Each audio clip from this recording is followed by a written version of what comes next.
Dans toutes vos activités pédagogiques, il y a un élément indispensable qu'il ne faut absolument jamais oublier.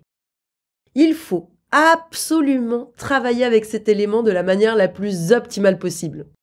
Il s'agit des feedbacks, c'est-à-dire des réponses qui sont fournies aux apprenants dans toutes les activités. Imaginons une situation improbable.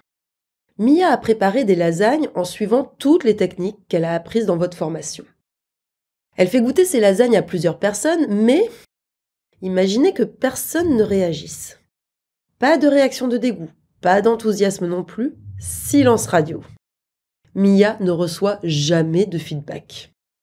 Dans cette situation, elle va finir par penser que personne n'ose lui dire que ses lasagnes sont loupées, ou qu'en réalité, personne n'a eu le temps de les goûter. Au fur et à mesure, elle risque de perdre confiance dans ses capacités d'apprentissage, et tôt ou tard, elle finira par lâcher l'affaire.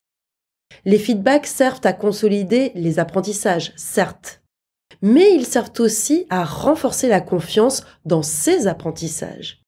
C'est la raison pour laquelle il faut fournir des feedbacks systématiquement.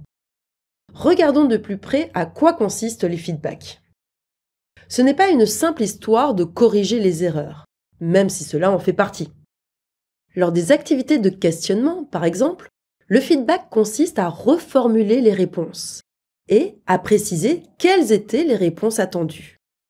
Si vous souhaitez renforcer les effets bénéfiques du feedback, vous pouvez l'accompagner de récompenses. Voici les méthodes pour optimiser les feedbacks et les récompenses.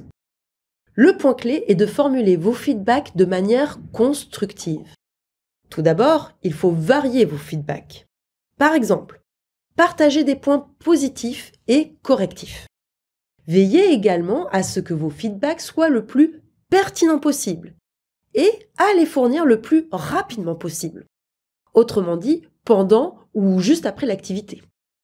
Mais attention, cette règle est à appliquer à condition que votre feedback soit pertinent et clair. Sinon, prenez un peu de temps pour préciser vos idées.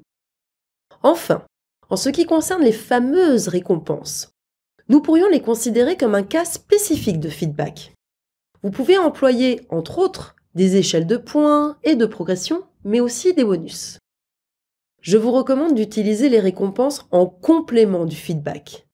Ainsi, vous renforcez les effets bénéfiques du feedback sur l'engagement et la mémoire.